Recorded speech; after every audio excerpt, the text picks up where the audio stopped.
bem-vindo ao curso de Processo Legislativo Municipal.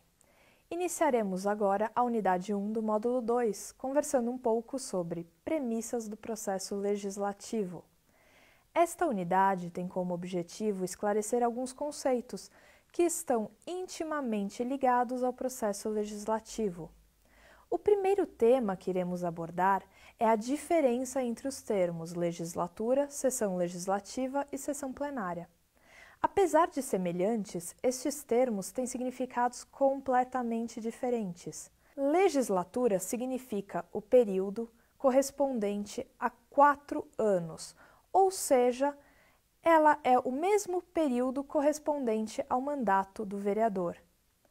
A legislatura divide-se em 4 subperíodos, denominados sessão legislativa. Logo, resta evidente que a sessão legislativa corresponde a 1 ano da legislatura. Assim, cada sessão legislativa corresponde a 1/4 da legislatura. Já a sessão plenária, também chamada de sessão camerária, é o tempo durante o qual os vereadores estão reunidos no plenário para decidir sobre matérias propostas, ou seja, é a unidade de trabalho do plenário, não se confundindo com a sessão legislativa. A sessão plenária divide-se em 3 tipos de sessões: ordinárias, extraordinárias e solenes. A sessão ordinária é realizada em dia e horário estabelecido na Lei Orgânica Municipal ou no regimento interno, com a finalidade de executar as atividades rotineiras da Câmara Municipal, bem como deliberar sobre assuntos constantes na ordem do dia. A sessão extraordinária é realizada excepcionalmente mediante convocação, para deliberar sobre matéria urgente e relevante. Notem que as convocações para as sessões extraordinárias podem ocorrer tanto no período ordinário quanto no período de recesso. E por último, temos a sessão solene, que é a sessão extraordinária convocada com uma finalidade diferente da mencionada anteriormente, visto que vislumbra a realização de solenidades cívicas e homenagens. Neste quadro, você pode visualizar de uma forma gráfica esses conceitos que apresentamos. Logo, temos no topo a legislatura, composta por 4 sessões legislativas, as quais detêm o número necessário de sessões plenárias, que podem ser ordinárias, extraordinárias ou solenes. O segundo tema que queremos analisar é o recesso. O recesso é a interrupção da sessão legislativa ordinária no período pré-estabelecido na Lei Orgânica Municipal. Neste momento, devemos frisar que sessão legislativa não poderá ser interrompida até que o plenário aprove o projeto de lei de diretrizes orçamentárias, conhecido por nós simplesmente como LDO. Tal vedação está prevista no artigo 57, parágrafo 2º da Constituição Federal, bem como no artigo 35, parágrafo 2º, inciso 2, do Ato das Disposições Constitucionais Transitórias. O terceiro conceito a ser analisado compreende a modalidade de votação. O plenário delibera por meio de votações, que podem ser ostensivas ou secretas. As votações ostensivas se subdividem em simbólica e nominal. Na votação simbólica, o vereador se manifesta por meio de gestos, manifestações corporais, na forma como prescrever o regimento interno da sua Câmara. Estes gestos podem ser, por exemplo, ficar sentado se aprova a matéria e ficar de pé se rejeita a matéria. Assim, esta modalidade de votação é maciça, não tendo por finalidade principal identificar de forma individualizada o votante. Já a votação nominal tem justamente esta finalidade, ou seja, saber qual parlamentar votou de forma favorável ou contrária a uma propositura. A votação secreta, como o próprio nome diz, não permite a identificação dos votos e dos votantes. É de conhecimento público apenas a totalidade dos votos favoráveis e contrários à proposição. O quarto conceito que estudaremos é o quórum, conceito este que está intimamente ligado ao tema que acabamos de analisar, a votação. O quórum é o número mínimo de vereadores que devem estar presentes para a prática de um determinado ato, que pode ser o início da sessão plenária, portanto, a instauração da sessão plenária, ou a deliberação, que se trata da aprovação ou rejeição de uma matéria. As espécies de quórum são maioria simples, maioria absoluta e maioria qualificada. Vejamos. O quórum de maioria simples corresponde a mais da metade dos vereadores presentes na sessão. Exemplo: em uma Câmara composta por 15 vereadores, se presente 11 vereadores na sessão plenária, o quórum de maioria simples corresponderá a 6 vereadores. Isto porque a metade de 11 é 5,5. Tendo em vista que não podemos trabalhar com um número não inteiro, já que estamos falando em quantidade de pessoas, o quórum corresponderá sempre ao primeiro número inteiro existente após a fração.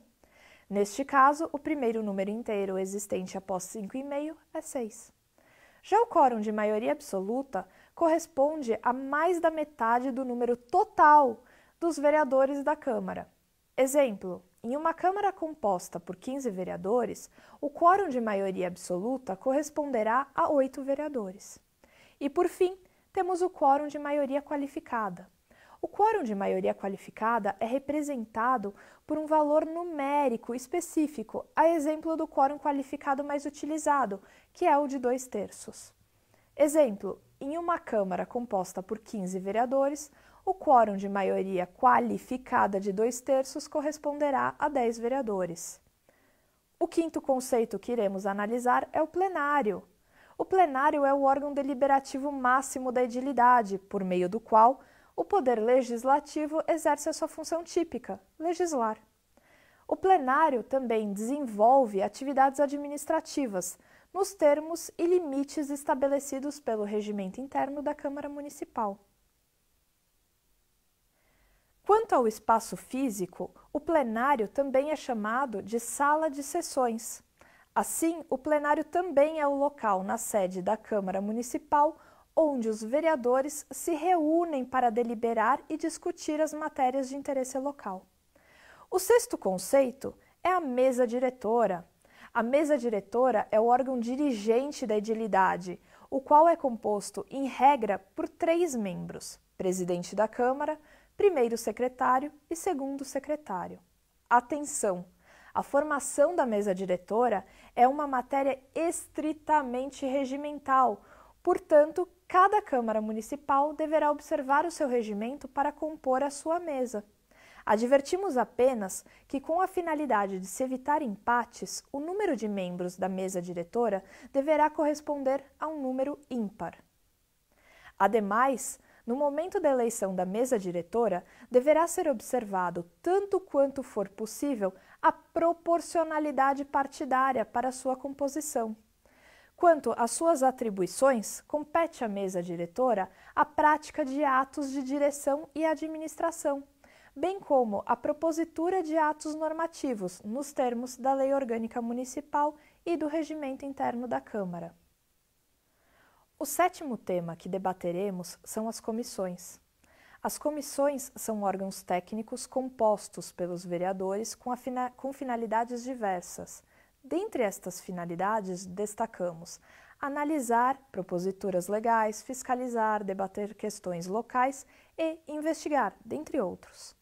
As comissões são formadas por vereadores escolhidos pelo plenário, observando novamente, dentro do possível, a proporcionalidade partidária.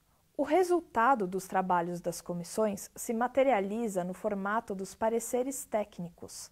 As comissões podem ser permanentes ou temporárias, lembrando que compete ao regimento interno estabelecer quais comissões irão compor a Câmara Municipal.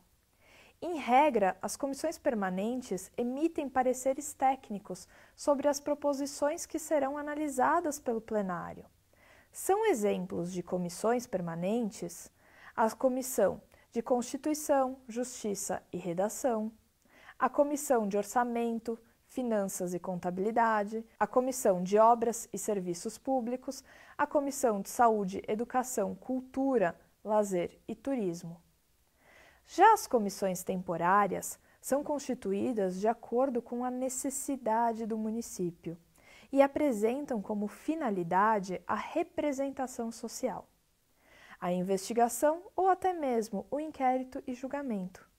São exemplos de comissões temporárias a Comissão de Assuntos Relevantes, a Comissão de Representação, as comissões processantes e a Comissão Especial de Inquérito, conhecida por nós simplesmente como SEI, entre outras. Observe que as comissões temporárias são extintas ao final da legislatura em que são criadas, ou expiram após o prazo fixado quando da sua criação, para o desenvolvimento dos trabalhos ou ainda quando alcançarem a finalidade estabelecida. O oitavo e último tema são os pareceres. Conforme já falamos, os pareceres são o pronunciamento das comissões sobre o exame das proposições em tramitação na Câmara, bem como o resultado da análise realizada pela comissão dos demais assuntos submetidos à sua apreciação. Aguardo você na unidade 2 deste módulo para conversarmos sobre espécies normativas.